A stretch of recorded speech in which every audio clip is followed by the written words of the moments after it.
Checkpoint Web Series Conference. Today's call is being recorded. At this time, I'd like to turn the conference over to Jennifer Bartz. Please go ahead. Thank you, Anthony. I would like to welcome everyone to the second session of our 2013 National Directors Institute Web Conference Series. We are in our 12th annual NDI season, a program which we started in 2002. As with our NDI programs in years past, we are looking forward to sharing the insights and experiences on corporate governance issues that we think matter most to you. The goals and objectives of our NDI program have always been to provide practical insights and useful takeaways to directors, executives, and boardroom advisors. Materials for our previous NDI webinars and other sessions, including PowerPoint presentations and audio recordings, are available on our dedicated NDI website, which is foley.com/NDI. Information regarding future NDI webinar sessions will also be found on this NDI website. We held our in-person 2012 NDI Executive Exchange in Chicago on November 14th. Please go to our NDI website to find many valuable program materials from that all-day program. Our next invitation-only in-person NDI will be held Wednesday, November 13th, 2013. Be on the lookout for more information. And for the first time, Foley invites you to submit a nomination for our Director of the Year Award program. Awards will be given to a private and public company director and will be announced during the NDI Executive Exchange. To obtain a nomination form, visit foley.com/NDI. I'd like to thank all of our NDI co-sponsors, many of whom have been supportive of NDI for years and some who are new to the program this year. Aon Corporation, C.F. King & Company, Inc., Eversheds LLP, KPMG, and Morgan Stanley, as well as our in-kind sponsors, Boardroom Bound and Inforum Board Access. Today, our program is entitled Funds and Current Issues Facing Fund Boards. Our first speaker today is Peter Fetzer. Peter is a partner in Foley's Milwaukee office. His practice focuses primarily in the areas of securities regulation, mergers and acquisitions, corporate governance, and general corporate counseling to mutual funds, exchange-traded funds, publicly traded investment advisors, and public companies. Also with us today is Pat Bamer from KPMG. Pat is a partner in KPMG's Chicago office. He has 29 years of experience and has served as lead audit partner for numerous key investment management clients. Finally, we have Art Rekenes. Art is a partner in Foley's Miami office. He is vice chair of the firm's private equity and venture capital practice and a member of the Latin America Transactional and Securities and Taxation practices. His experience includes fund formation, U.S. and offshore securities offerings, cross-border M&A, international real estate, and developing new structures for international and capital market transactions. Before beginning our discussion, there are a few housekeeping items I'd like to go over with you. Today's program will last approximately 1 hour. The PowerPoint presentation will be available on our website at foley.com/NDI by early next week, or simply click the Download Files button along the right side of your screen to get a copy of the slides today. If you experience problems with Adobe Connect, please call 888-569-3848 for technical assistance. For audio assistance, dial star, then 0 on your telephone to reach an operator. Today's program has been set up in both a discussion and an interactive question and answer format. We encourage you to submit written questions during the program. Type your question into the Q&A box at the right side of the presentation slides. We will respond to written questions at the end of the program, time permitting. If we do not have time for Q&A at the end of the program, we will be sure to follow up with you offline. To ensure you get the most out of today's presentation, we encourage all participants to maximize the PowerPoint to full screen usage. You can do so by clicking the full screen button located above the slides. As a reminder, today's program is being recorded and will be available on Foley's website by early next week. Foley will apply for CLE credit after the web conference. If you did not supply your CLE information upon registration, please send an email to me, that's Jennifer Bartz, at jbartz@foley.com. Please note Those seeking New York and New Jersey CLE credit are required to complete the attorney affirmation form. A 5-digit code will be announced during the presentation. Email the code to jbartz@foley.com to get a copy of the form, or simply click the Download Files button along the right side of your screen to get a copy of the form today. Immediately fill it out and return it after the program. Also note that you must log on to both audio and video to obtain CLE credit. Finally, it can take 6 to 8 weeks for us to obtain all CLE approvals. We appreciate your patience. And now I will turn the microphone over to Peter Fetzer from Foley and Lardner. I'm going to begin with just a little bit of a background to explain what our intent is today. First, we referenced the word board in the title of the presentation, but we're also going to be speaking to other fiduciaries. Obviously, in the registered fund context, they're required to have a board of directors, and that board of directors has to be comprised of a set number of disinterested directors, or think of them as independent directors. For private investment companies, there's not a requirement to have a board. Some of them do, most of them don't, at least the ones that we work with. But while they may not have a board, they do have a manager or a general partner, somebody who is in a position as a fiduciary for that private fund. So for private funds, we're really speaking to those other fiduciaries, unless they have a board, in which case we're speaking about the board and what the board for those funds needs to be aware of.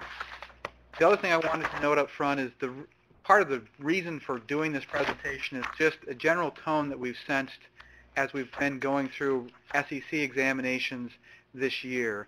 There is a tone that I'm seeing, at least in the examinations I've dealt with, where the SEC has been much more aggressive. And I've seen others mention this in some of the blogs and posts that they've put out there as well. Some of them have noted that there's an increasing number of enforcement division investigations that stem from examination findings. I myself have seen in the letters that we've been receiving back after the examination just what I would refer to as a harsher tone, more references to words like significant weaknesses or failures.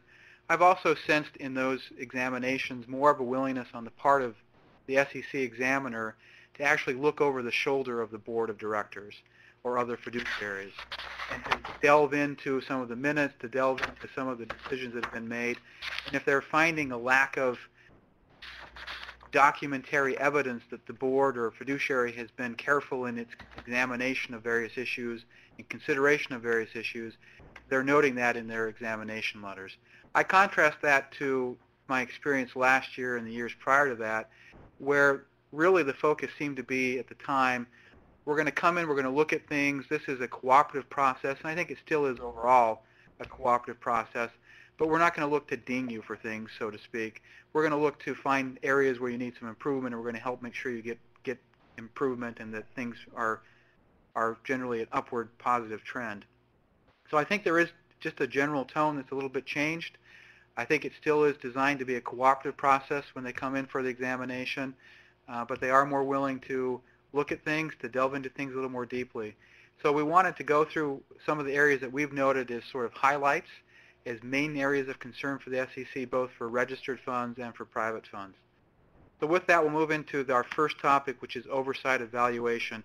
And just a statement here, we've tried to make this fairly generic in terms of making it so the discussion applies to both private funds and registered funds. To the extent there is a difference that we think is material or significant, we will try to note that as we go through it. But we do believe that most of the principles that are being discussed here are applicable regardless of whether you're a registered fund or a private fund. So in the oversight area, just this first slide here, we note that the SEC focused on private funds. They've referenced the liquid assets and how those are valued. They've mentioned that they're going to look at how fiduciaries to those private funds are testing the effectiveness of their policies and procedures as part of the overall compliance program that they have. On the registered fund side, there's been the recent enforcement action against Morgan Keegan, which has put boards of directors on notice that when they're fair valuing securities, they need to be extra careful. And they've also focused on how boards for registered funds have been delegating their authority. Boards typically are not expected nor required to be in the front of every decision. In fact, they're not qualified to make all those decisions, nor do they have the time for that.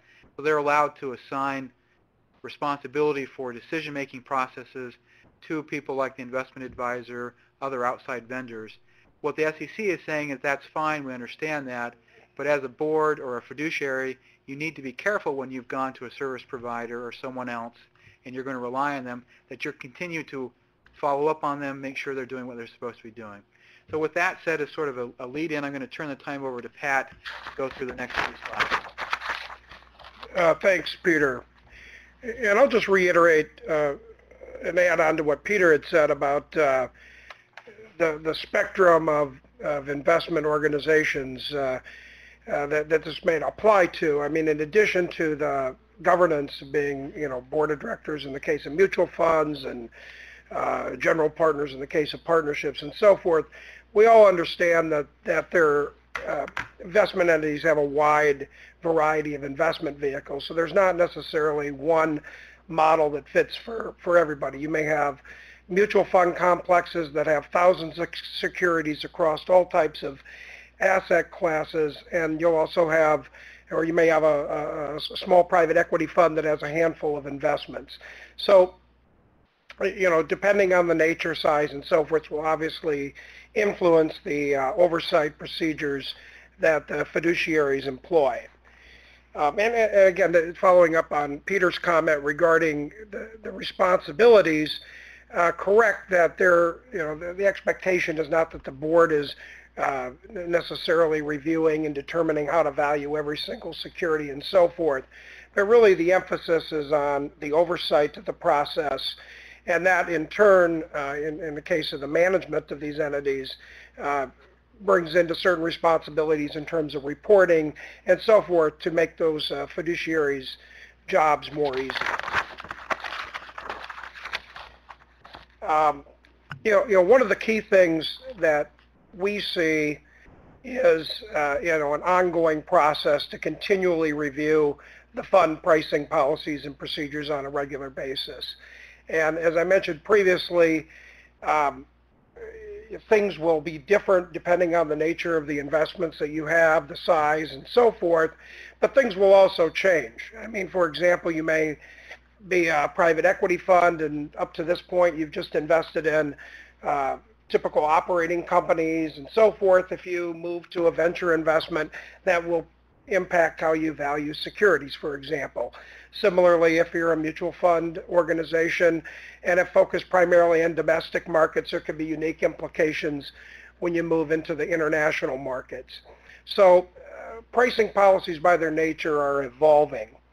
And again, in addition to the focus on the continuous reporting and feedback, is just the ensuring that whoever's receiving and so forth is getting the type of information that's relevant to them. I mean, oftentimes it's not measured by the number of pages that you receive, but by the quality of the information placed with. The overall objective is that those fiduciaries, understand the process and can assist management in the valuation. Now, a couple of things as we move on to the next slide. This slide discusses a couple concepts with respect to third-party pricing vendors. So particularly in the mutual fund space where you're valuing securities across a number of investment types for a number of funds and so forth, it's very common to utilize third-party pricing sources and so forth.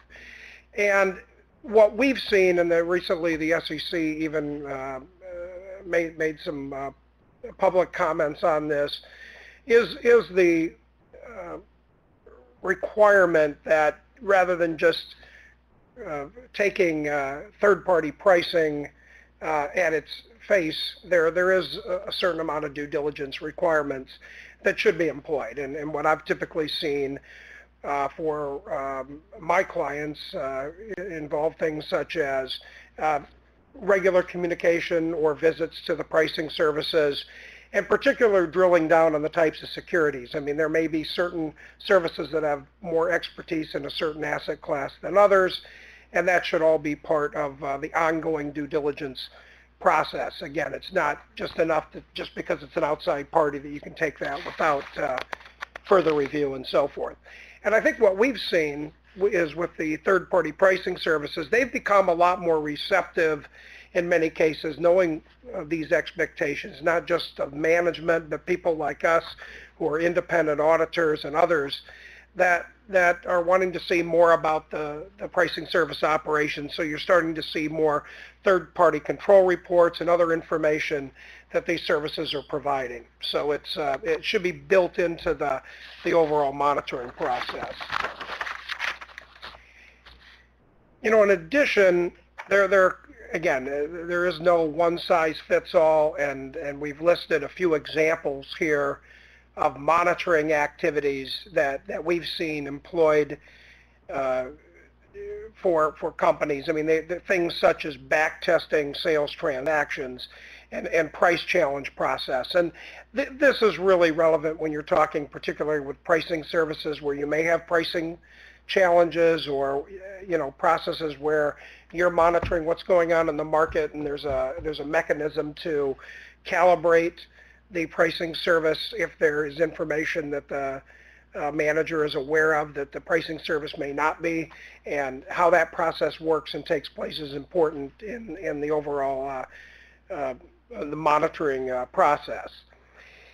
The other area that we've seen companies spend quite a bit of time on is where there is reliance being placed on broker quotations. So let's say that a pricing service doesn't have that particular security in their inventory to price, where the advisor is reaching out to a broker to obtain an indicative price or a quote or some other information. Again, back to the general premise of understanding the qualifications and the reliability, et cetera. Those are important considerations.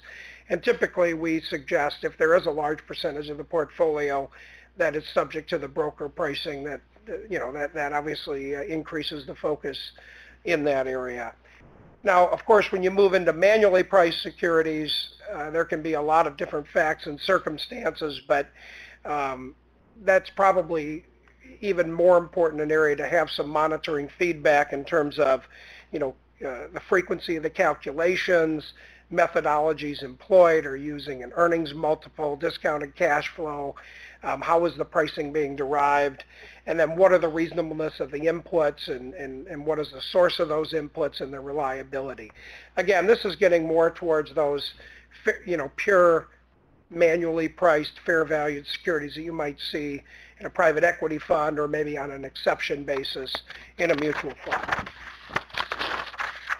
And if I could, this is Art, if I could just interject there and add just a brief perspective on the private equity side, where it's interesting because in private equity, as we know, traditional private equity, the economics of the organization of the fund are driven by cash.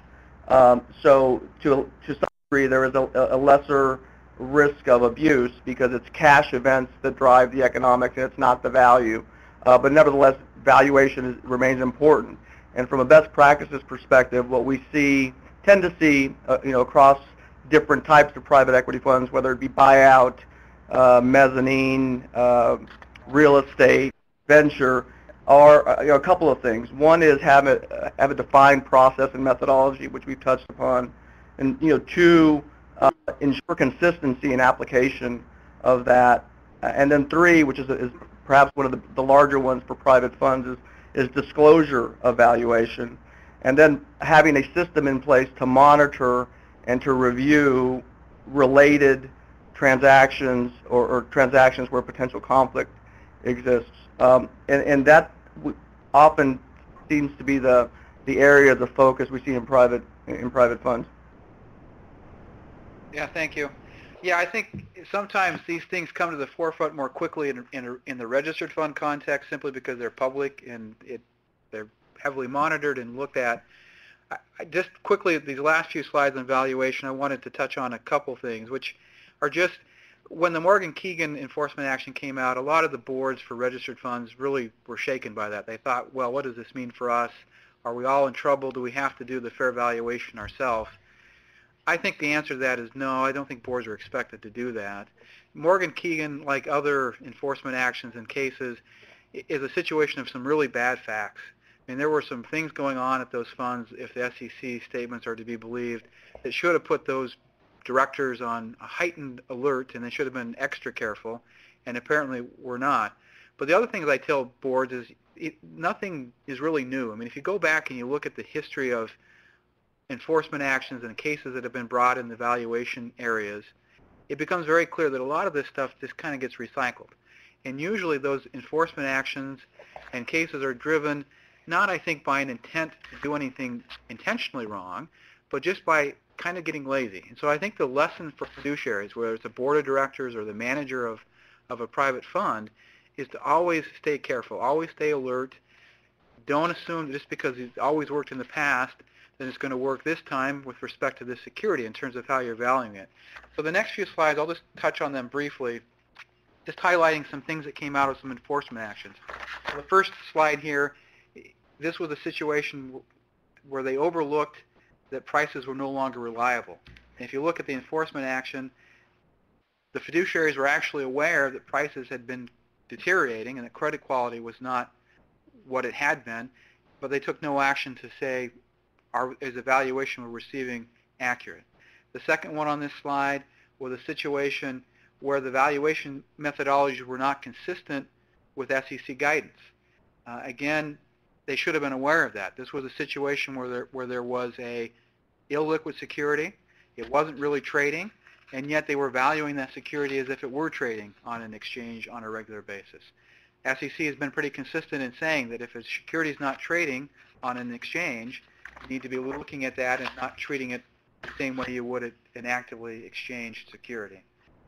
On the next page, the example at the top here is a situation where they just kind of ignored what was going on at the issuer, and that things had changed at the issuer and that the issuer was no longer stable. And I've seen this happen with, not as in the recent year, but last year, there were a fair number of clients that I had who had purchased at some point some of these reverse merger public companies. A lot of them were Chinese companies that had come over into the U.S. Well, a lot of those companies began to experience some real difficulty in terms of their finances. And unless you were paying attention to that on a regular basis, you could get caught where you were overvaluing that security because you were valuing it at a price that was no longer applicable. Because as things happened, they started being delinquent in their public reports. That's never a good sign. The reports they did have said that they were not financially all that stable. Then the next thing you know, they're delinquent in filing public reports, but they're always promising it's going to come in a month or so. And before you know it, the halting's been, trading on the security has been halted. So you need to always be careful of specific information about the issuers. The second one on this slide relates to continued reliance on prices that you have reason to believe no longer reflect fair value.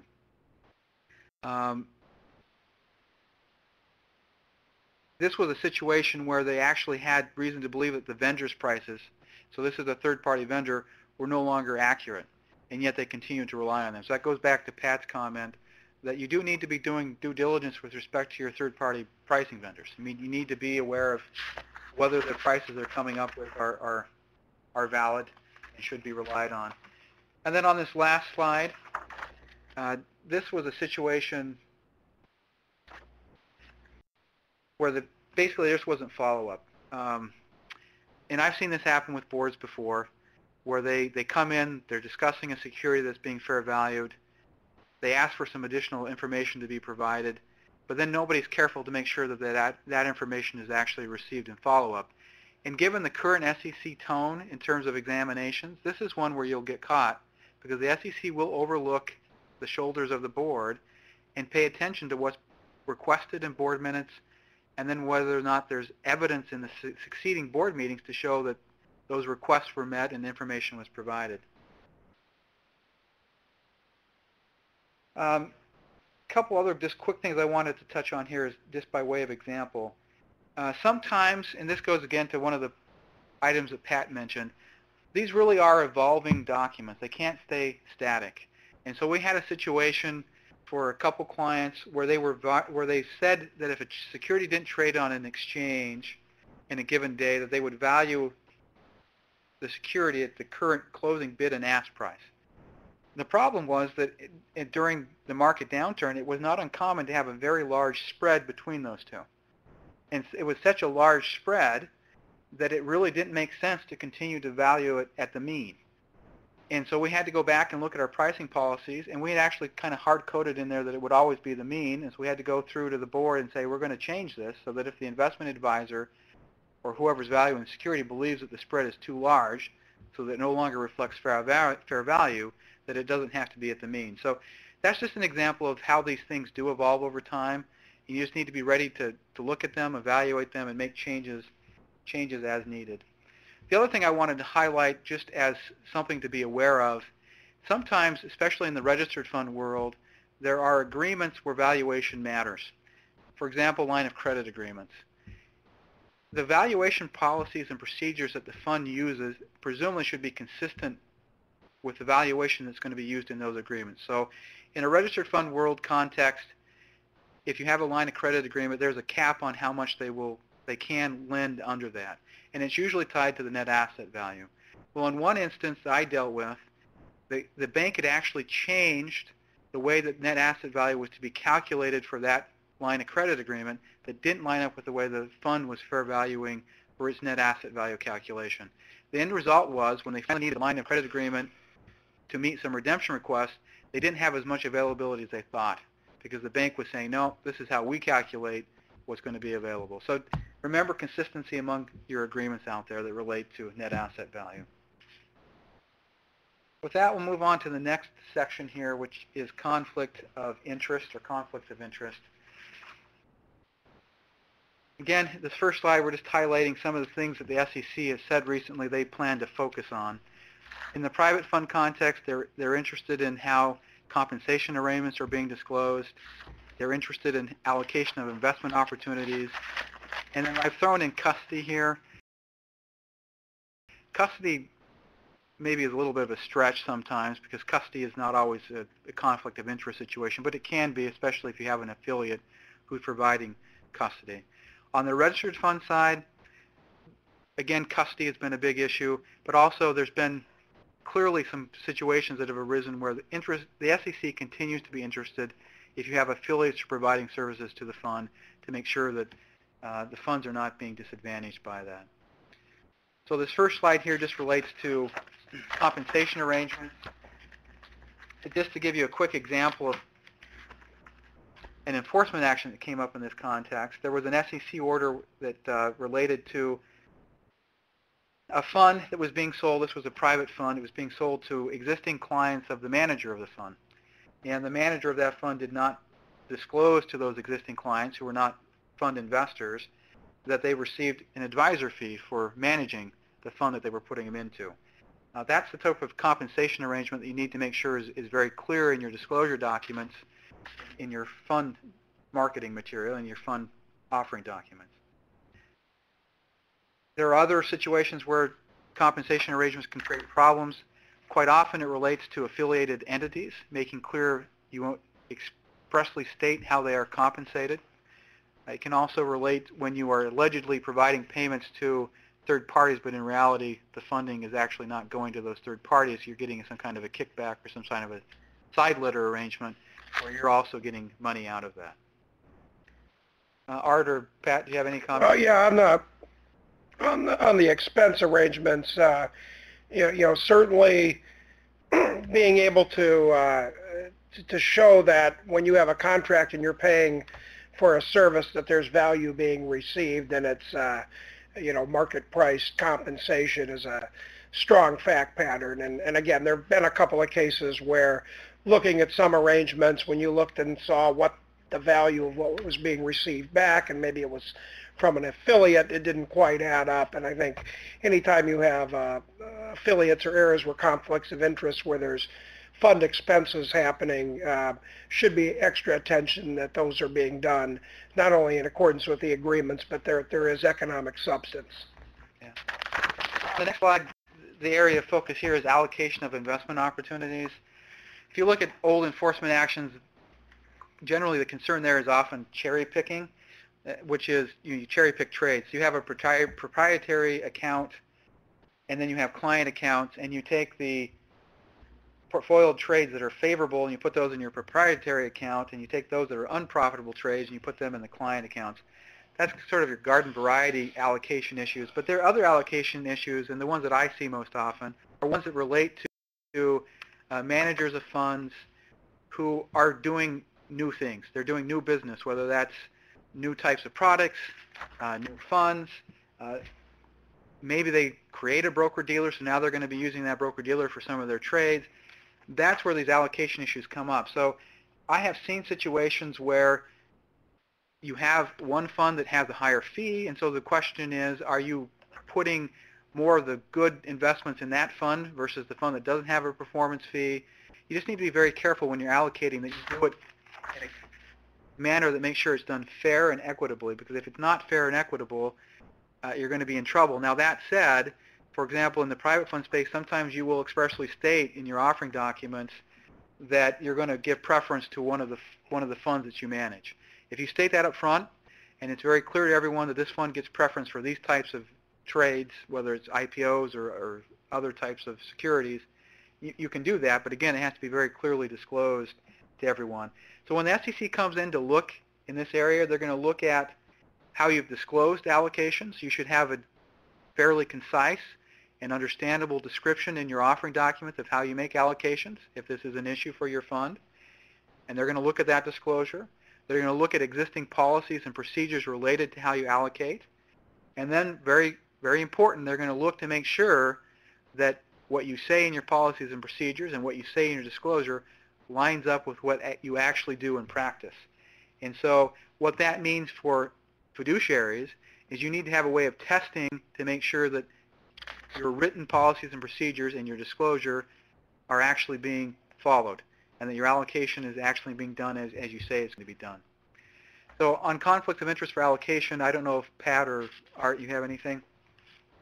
I mean, I would just add that we've recently closed a couple of private equity co-investment funds, and this issue is perhaps one of the largest and most significant issues. And in this particular fund actually did have a board of directors, and the board spent a majority of their time in reviewing the new investment strategies, just reviewing the allocation methodologies for each of the deals that were identified. And in this case, the investments were going to be shared among 4 or 5 affiliated vehicles. And at the end of the day, the methodology and the approach that was used was it was going to be a predetermined, formulaic investment opportunity allocation, and it was just very clearly disclosed in the offering documents. Thank you. So on the next slide, we're going to touch on safety of client assets. This is something that obviously, like I said earlier, a little bit of a stretch, not always a conflict of interest, but sometimes is. But it's an area that the SEC is treating very carefully, and they're very focused on it. I would note 2 things on the first item there, where I mentioned measures are taken to protect client assets from loss or theft. One thing I've been sort of grappling with, and I'm not sure I really have the answer here, is that client assets often are kept electronically nowadays. And so I think cybersecurity is going to become more of an issue in terms of how are you certain that those things are protected. Again, I don't really have answers there, but the other thing I wanted to note here, as coming from a recent examination, is that the SEC is also very focused, at least in the registered fund space, in what happens with excess collateral related to swap transactions. Quite often there's a certain amount that has to be retained with your swap counterparty, but if it gets too large, the SEC will begin to ask questions like, shouldn't you be moving that collateral into an account where it can actually earn some interest instead of sitting with that swap party? So again, just letting people know that the SEC is very focused on client assets, making sure they're protected. The other thing I wanted to touch on briefly on this slide is the custody rule. This is a situation where you do have custody as a fiduciary or as a fund, and so there are certain rules that apply. Now, a lot of private funds in particular rely on the audited financial statement exception, and if you can rely on that, that gets you out of all the other requirements except for you have to have a qualified custodian. The SEC has said that they're concerned based on some of their initial examinations that people are not necessarily complying with all the details of that. So I don't know if the ones I have seen have not specified whether they're concerned that it's not getting the audited financials out within 120 days, or are they concerned about the quality of the auditors, but they are focused on that. I don't know if you've seen anything, Pat, in... Yeah, and I mean, this topic in and of itself could be a full session, but, this is something that's come into existence, with the new custody rules within the past few years. And there is the audited financial statement exception, but there are a number of caveats to that. Peter mentioned, the time frame within X number of days. It also has to be, the financials on a GAAP basis, or you're able to get to a GAAP basis. So there's a number of requirements.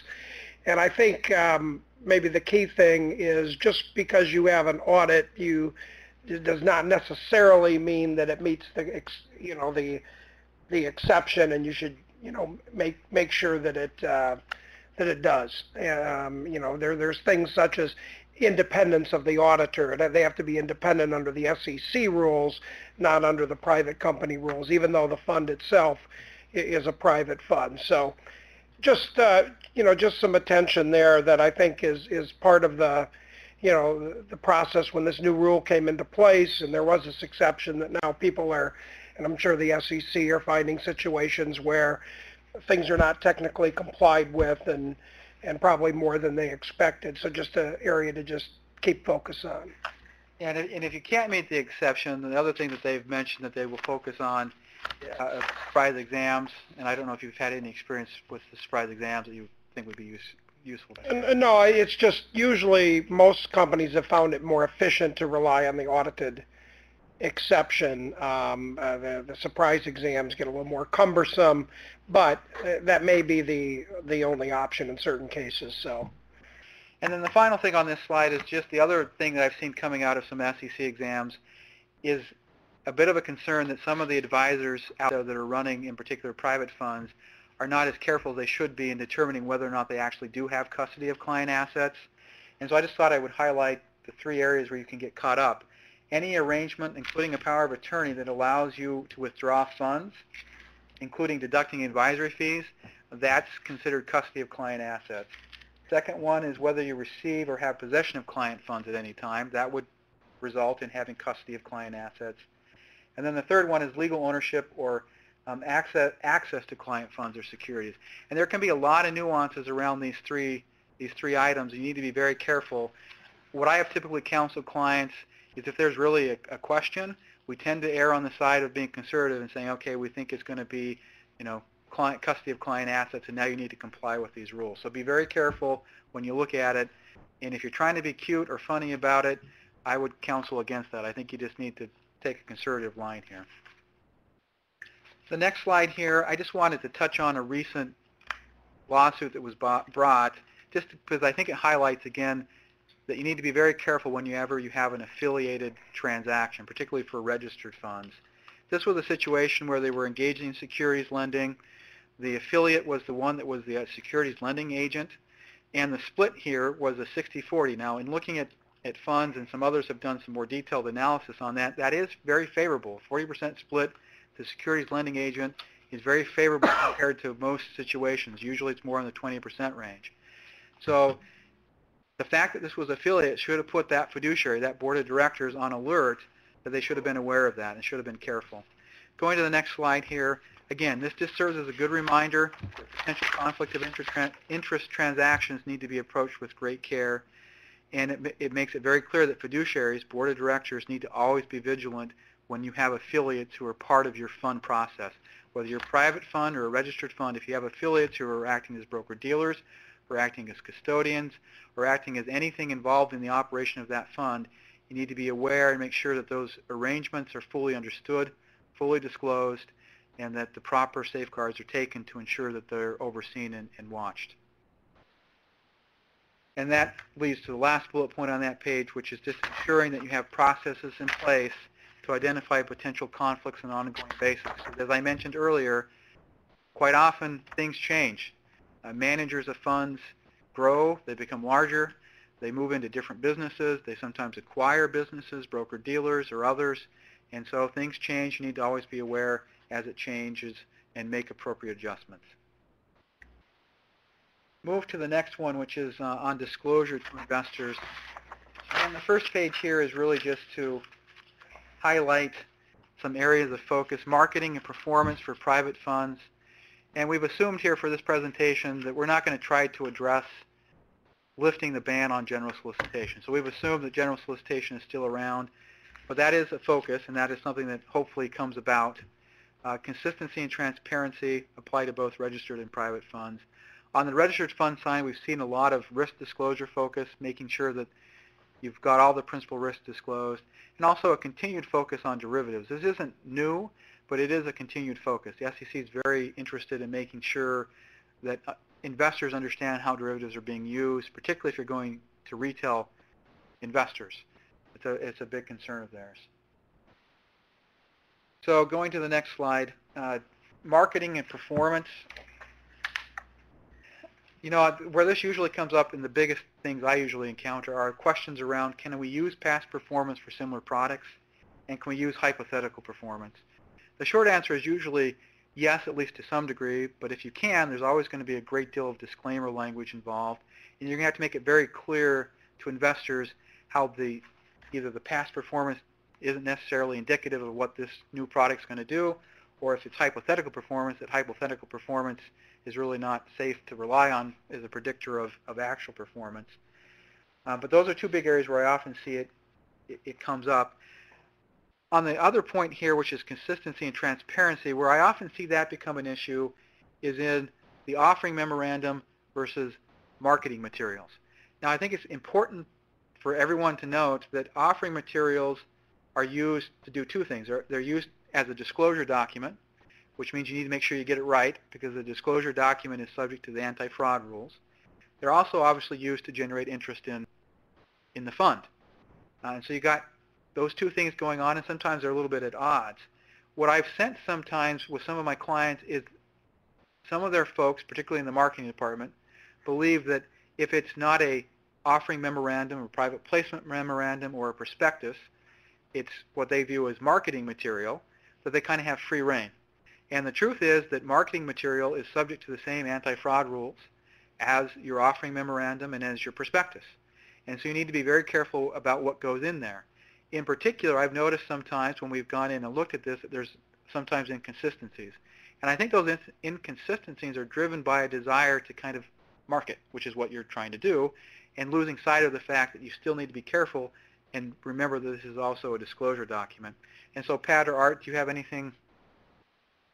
Yeah, I would just add to that one other item that comes up often in the context of consistency among private placement memorandum and marketing materials is that often investors, in doing their diligence, will provide, and usually this is your institutional investor, will provide a DDQ, a due diligence questionnaire, and it's an incredibly comprehensive questionnaire that goes through 50 or even 100 questions, and it almost feels like a disclosure document in and of itself. So we counsel clients to take great care in putting that together, and often early in the planning process for a new offering, we will take a template due diligence questionnaire that we anticipate institutional investors would ask for, and we go ahead and work through that and prepare that so that we make sure we've covered all potential questions and ensure consistency across all documents. Great, thank you. The next slide here, risk factors and derivatives. So one thing I've seen in SEC examinations is they very clearly look at, in disclosure documents, what's your principal investment strategy, what is it you say you're going to invest in, and then they go to the list of principal risks and they say, do they line up? And they don't like it when you say your strategy is to invest in foreign securities and then you don't have a foreign security risk. Now, it's usually not quite that glaring. It's usually we invest in foreign securities as kind of our principal thing. In addition, we'll invest in some of these other things. And then you forget to include a risk for those other securities, whether they're derivatives or whether they're, you're going to focus on some IPO investments. So again, this is kind of a consistency issue. If you've described it as part of your principal investment strategy, you really should have a risk factor that relates to each of those items that are in your strategy section. The other thing I sometimes have seen in looking at disclosure documents is that sometimes they haven't been tailored to funds. So people will go to, since you can get a lot of this on the web nowadays, they'll go find a risk factor from somebody else and they'll take it and they'll plug it into their disclosure document without really tailoring it to their fund. And you need to be careful because sometimes what you pull from someone else's disclosure really doesn't match up with your fund and how your fund is actually going to be run. And so you need to be careful that you tailor it to your fund. On the derivative side, this has been more of a focus, at least in my practice, on the registered fund side because these are retail products, and the SEC is very concerned that the fund industry as a whole has not done a good job of describing these and explaining all the risks that are involved.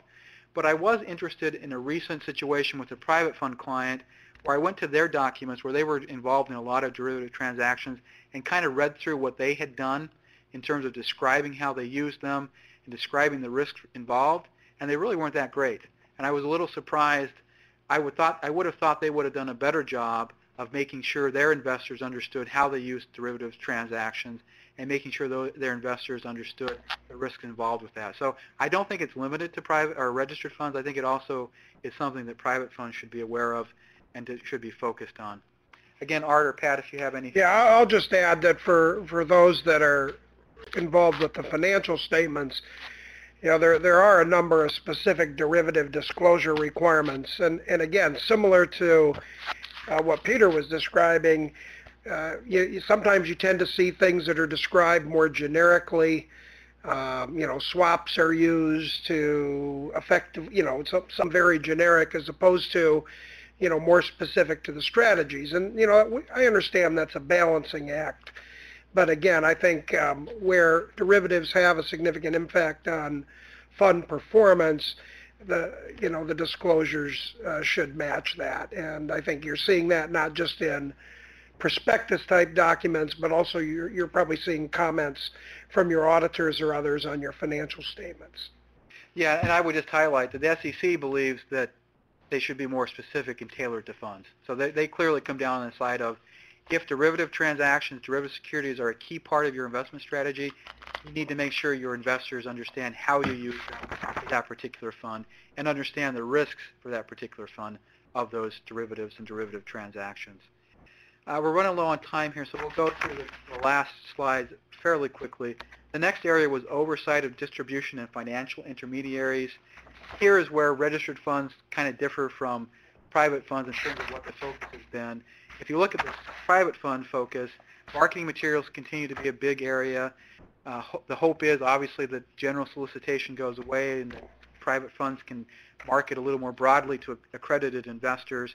One thing the SEC has said in some recent talks is that they are very focused on broker-dealer compliance. Their concern there is that a lot of these private funds have personnel and staff who look very much like a broker-dealer in terms of going out and selling the funds. And on this next slide here, you can see the areas you need to look at. If you have personnel who are paid transaction-based compensation for selling interest in a fund, that could signal that there's broker-dealer compliance issues. If you have investment advisor personnel whose only function or primary function is to sell interest in a fund, that could raise a broker-dealer issue, a need to potentially register. And then the third one here is investment advisor has personnel who receive transaction-based compensation for investment banking activities. That can raise a red flag that you might have the need to register as a broker-dealer. Moving on to the next slide here, and again, we'll just touch very briefly on this. This is 12b1. So in the registered fund space, the registered fund cannot use its assets to market and to pay for distribution unless it has what's called a 12b1 plan in place. In this area, what's happened is that over time, financial intermediaries have taken over more and more of the distribution of registered funds. And so you have payments going to those financial intermediaries that are comprised of different buckets. One bucket is you're paying them for shelf space, which is distribution. Another bucket is you're paying them for shareholder servicing that's being provided to their underlying clients. And registered funds need to be very careful that they are monitoring what is being paid by the funds, what's being paid by the advisors, because if the fund doesn't have a 12b1 plan, it cannot be paying for shelf space or distribution on a platform. It can pay for shareholder servicing, but the problem over time is that shareholder servicing in these platforms are becoming more expensive.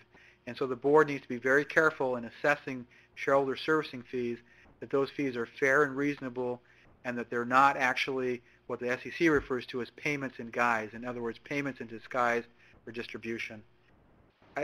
And looking at the clock, we only have 4 minutes left, so I'm going to slide next to the use of social media, and we'll end on that topic. In the private fund, social media is not a big thing in terms of marketing. It is clear the SEC is becoming openly more in favor of social media's use. So you can, as a private fund, use social media for communication with existing investors. On the registered fund side, they've actually issued guidance as to what constitutes advertising or marketing that would have to be filed with the SEC.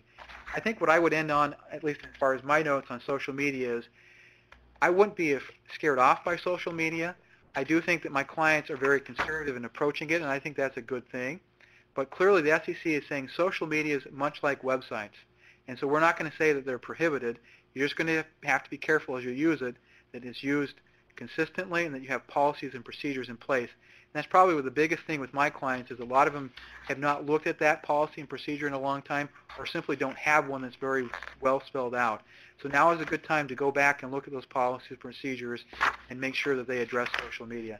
So Pat and Art, do you have any closing thoughts before we wrap things up? None okay, here. Jennifer, I think I'll turn it over to you. I think you have some cleanup items. We do. Do we have time for Q&A, Peter? If people want to stay on and take a few minutes, that's fine. We can certainly do some Q&A. We did get 2 questions in the queue, and the first one says, what is the level of your concern when a lender to a fund values securities at a price different from the fund itself? That's a fair question. The level of concern, I'm not sure that in looking at the situation I had, it was not an SEC issue. In other words, it wasn't a regulatory, we're going to be in trouble for this. My concern was that the fund had not paid attention to what the lender had done, and they were not aware that there was going to be a difference. And so my concern is if you're not aware of it, you're going to end up potentially in a situation where you need to make a redemption and rely on that line of credit, and it turns out you actually have less available under the line of credit than you thought. And in this particular instance, it was a situation where the lender had pushed through an amendment to the original agreement, and it was in that amendment that they made the change. And they basically had told the fund and the board, oh, there really aren't any material adjustments here. And they did it at a meeting where counsel to the fund was not present because it was a quarterly meeting and they didn't have the fund counsel there, and nobody had run it by fund counsel prior to that change. And so I'm not sure that it's a statutory concern, but it is a concern to me that you need to be very aware of it because it's going to impact how much you can draw on when you need to for a redemption. Great, thank you. I've got one more question for you. This question is, are you seeing more fund companies revisiting the benefits of adopting a defensive 12C1 plan?